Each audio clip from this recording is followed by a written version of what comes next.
Next up, we have 50 to 54-year-olds. The average net worth, including the primary residence, is almost $900,000. Breaking it down by percentile, the 25th percentile has about $39,000. The median, or the 50th percentile, has $171,000.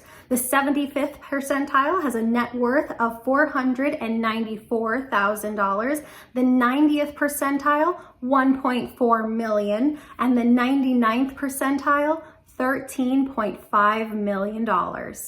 And for those age 55 to 59, the average net worth, including primary residence, is $1.2 million. Breaking it down by percentile, the bottom 25th percentile has $39,000, the 50th percentile, $194,000, the 75th percentile, $645,000, the 90th percentile, $2.5 million, and the 99th percentile, $17.5 million. Now, if we take the equity in the home out of the equation and we look at these age brackets again, starting with the 50 to 54-year-olds, the average net worth is $715,000. Breaking it down by percentile, the 25th percentile is about $8,000. The 50th percentile, $64,000. The 75th percentile, $306,000. The 90th percentile, $1.1 million. And the 99th percentile, $11.3 million. And for those age 55 to 59, excluding the equity in their primary residence, they have an average net worth of $955,000.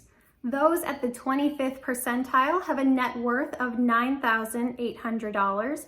Those at the median, $59,000. The 75th percentile, $412,000. The 90th percentile, $1.9 million, and the 99th percentile, $16.3 million. Practically every study says the same thing. The typical age for someone to become a millionaire is in their 50s. Dr. Thomas Stanley, the author of The Millionaire Next Door, a brilliant book in case you haven't read it, found that data is true. Fidelity found the same thing. Dave Ramsey and the team over at Ramsey Solutions, again, found the same thing. Some studies say that it's 56 years old, some say 57, but the general trend is there. In your 50s is the most likely age that most millionaires reach that status. If you want to build up a 7-figure net worth, it's likely to take some time. And according to Ramsey Solutions' National Study of Millionaires, it takes the typical person 28 years of investing before hitting that millionaire threshold. Notice the difference between the average and the median. Becoming a millionaire is not the norm. Only about 13.6 million households in America, or about 10% of our nation, actually have a net worth that exceeds $1 million when you exclude the value of their primary residence. So it's a really special feat to be able to invest and save this much. Even in this age bracket, we see that being a millionaire puts you in those upper echelons. It puts you in that top 10% when we exclude home value. Even if we include home value, it still puts you pretty darn close to that top 10%. That equity in your home, yes, of course it counts towards your net worth. You own that. But it does seem a bit concerning that so many people, such a great percentage of our society, have their net worth tied to the value of their primary residence and the equity they have in their home. For instance, based on the median figures alone, for 50 to 54-year-olds, their residence accounts for almost 60% of their net worth. And for those age 55 to 59, it accounts for almost 70% of their net worth. Having investable assets outside your primary residence is imperative as you approach retirement and your income stops. That is, of course, unless you've actually set up multiple income streams that will continue when you step away from your day job. At that point, it's probably not much of a concern anyhow. It's worth noting that the primary account used by Americans to build wealth is the 401k. And the typical 401k, the median 401k balance for those in this age group is about $50,000. So that means two things. One, the vast majority of their savings is actually socked away in a 401k when we start to exclude that primary residence.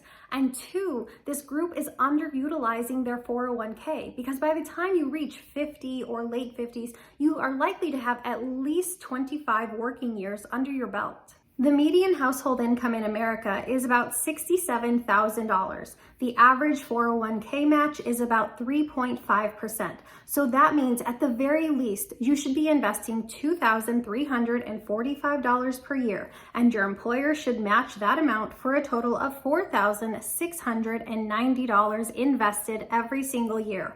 Assuming you do that for 25 years and capture an 8% return, you would have somewhere in the ballpark of $370,000, which is nowhere near what the typical American has saved up.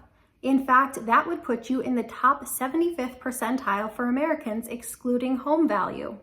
So that means as a whole, as a nation, we need to do better with our savings. Yes, I simplified these numbers. There's likely to be 2 income earners in a household. They likely don't have the same 401k plan, and pay is likely to change over time, not remain constant. But the basic premise is the same. We need to be saving more.